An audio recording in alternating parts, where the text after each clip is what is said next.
Hi folks, welcome back to the Storm and Cellar. Today we'll take a look at the evolution of U.S. Army helicopters. Before we look at the videos, I'd like to thank all of those crazy helicopter crews for their bravery. Going into a hot LZ or landing zone is something that'll surely raise your pucker factor. Helicopters really became instrumental in combat operations during the Korean War. Let's take a look at one of the more famous helicopters, the H-13. In Korea, it made a dramatic contribution to the lowering of casualty rates because of its ability to reach inaccessible places and lift itself into the air, carries the wounded to the nearest hospital. Although the H-19 Chickasaw became the Army's first true transport helicopter, it was the Bell H-13 Sioux that was the primary and most recognizable helicopter in Korea. It transported over 18,000 of the war's total 23,000 casualties to MASH units, while increasing the survival rates to 97.5%. Realizing the lessons of Korea, the U.S. Army invested heavily into a new helicopter, the UH-1 Iroquois.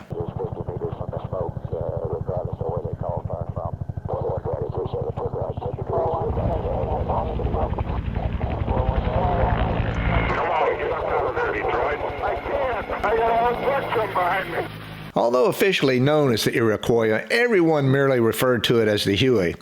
A little known fact is that in the maintenance manual, the HU-1A looked a lot like Huey and was therefore called the Huey.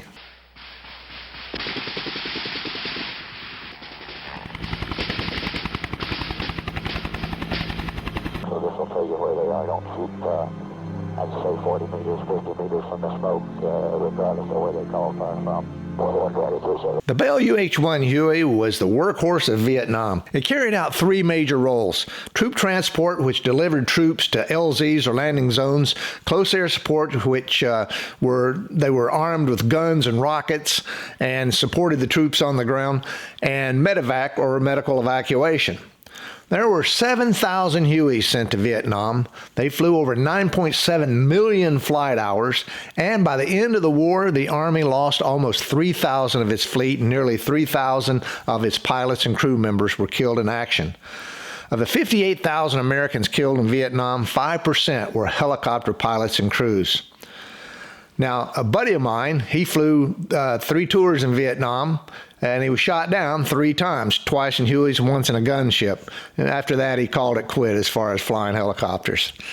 Despite this huge loss, the Huey airlifted over 900,000 wounded to MASH units, which gave a wounded soldier a 99% survival rate.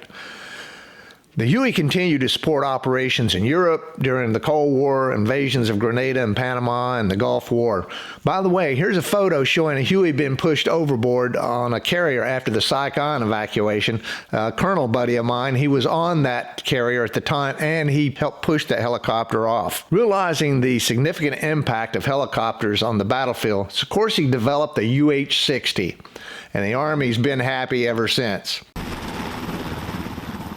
Meet the iconic UH-60 Black Hawk helicopter. High helicopter and personnel losses led to a demand for a faster, better armored rotary wing transport aircraft.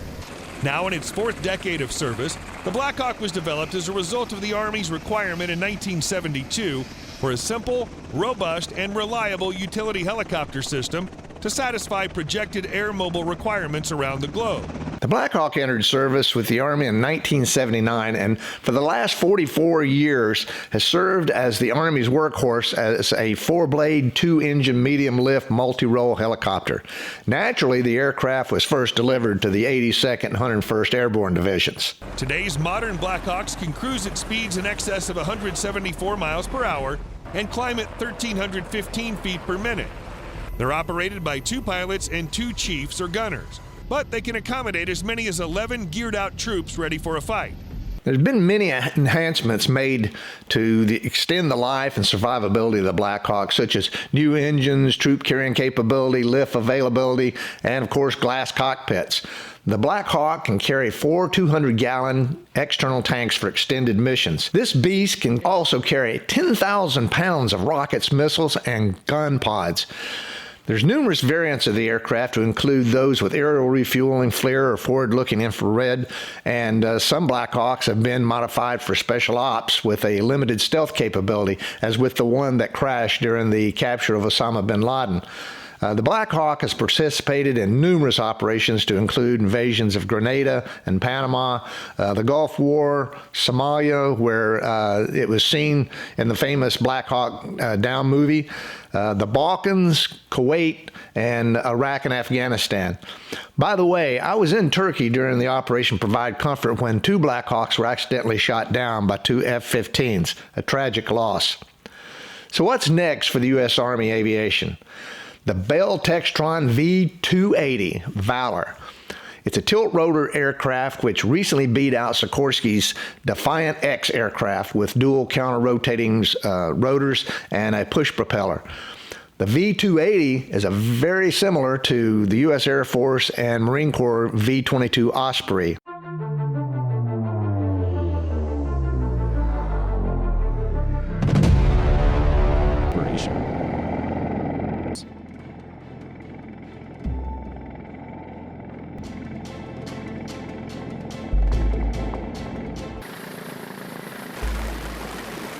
The aircraft is ultimately going to replace the UH-60 Black Hawk and the AH-64 Apache. The Valiant's official name hasn't been determined yet. What makes this the latest and greatest in Army aviation is that it can achieve a speed of 320 miles per hour with a max range of 2,100 nautical miles and a service ceiling of 14,000 feet. As with the UH-60, it still has a crew of 4 with 2 pilots and 2 crew chiefs or gunners. It can also carry 14 troops or 8,000 pounds of cargo. It really hasn't mentioned anything yet about the armament on the aircraft. The exact mission requirement and combat systems are very much classified at this time, but needless to say, this aircraft will have all the state-of-the-art avionics and weapon systems capabilities and all the bells and whistles included to bring it into the 21st century. My final thoughts are that it definitely will surpass its predecessors in capabilities. I definitely like the speed and retractable landing gear to reduce drag, but wondering about the 2 side-by-side rotors and its ability to get into a confined LZ. Okay, hope you enjoyed this video. If you did, please give me a thumbs up and subscribe to my channel. Share it with your like-minded friends to help the channel grow. I'd like to hear from you, and especially you Army aviators. Just leave your comments down below. So until next time, make sure all your takeoff and landings equal.